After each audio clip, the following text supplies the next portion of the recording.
Assalamualaikum warahmatullahi wabarakatuh. Saya Isma Masita Syaya Mentari dari kelas semester 2B akan mereview materi hukum pidana pertemuan keempat.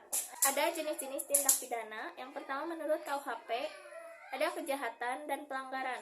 Perbedaan kejahatan dan pelanggaran menurut MVT didasarkan pada penilaian kuantitatif, yaitu kejahatan sanksinya lebih berat dibandingkan dengan sanksi pelanggaran. Yang kedua, selain itu juga didasarkan pada kualitatif bahwa kejahatan delik hukum dan pelanggaran delik undang-undang. Yang kedua, menurut doktrin, ada delik formil dan delik material. Ada delik komisionis, delik omisionis, delik komisionis per omissionem commissa.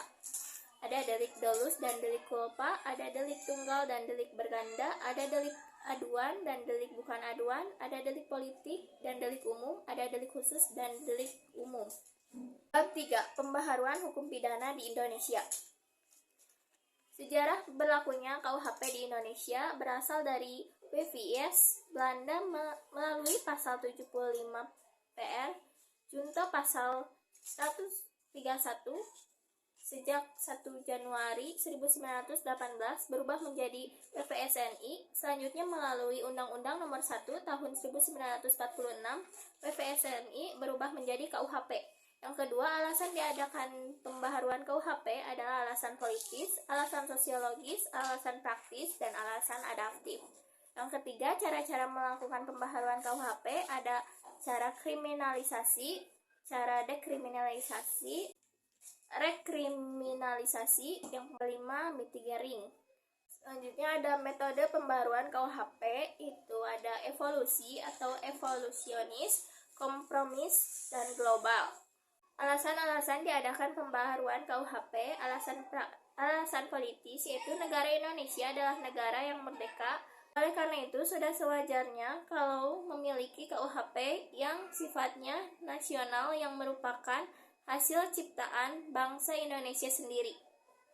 Yang kedua, alasan sosiologis. Dalam KUHP, warisan kolonial Belanda masih ditemukan atau terdapat nilai-nilai budaya dan agama di Indonesia yang tidak diatur dalam KUHP, bahkan tidak mendapatkan peraturan. Oleh karena itu, dengan adanya KUHP buatan bangsa Indonesia sendiri, diharapkan dapat memuat aturan-aturan yang mencerminkan nilai-nilai budaya dan agama yang ada di Indonesia. Yang ketiga, alasan praktis.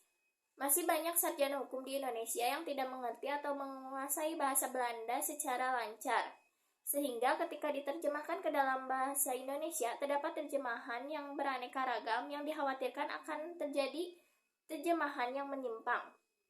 Selain itu, tidak menunjang dalam praktek hukum pidana yang pasti dan seragam. Atas dasar itu, selayaknya Indonesia mempunyai KUHP dengan teks bahasa resmi Indonesia yang baik dan benar. Yang keempat ada alasan adaptif. Sebagai bagian dari bangsa-bangsa di dunia, Indonesia wajib memperhatikan asas-asas dan nilai-nilai yang sifatnya universal secara internasional dan memasukkan asas yang dinilai tersebut ke dalam KUHP yang nanti akan berlaku. Cara-cara melakukan pembaharuan KUHP. Yang pertama ada kriminalisasi, yaitu suatu proses pembaruan di mana suatu perbuatan tadinya bukan merupakan perbuatan yang dapat dipidana, tetapi karena perkembangan masyarakat menjadi perbuatan yang dapat dipidana atau penciptaan delik baru. Pembaruan ini diakhiri dengan terbitnya undang-undang baru.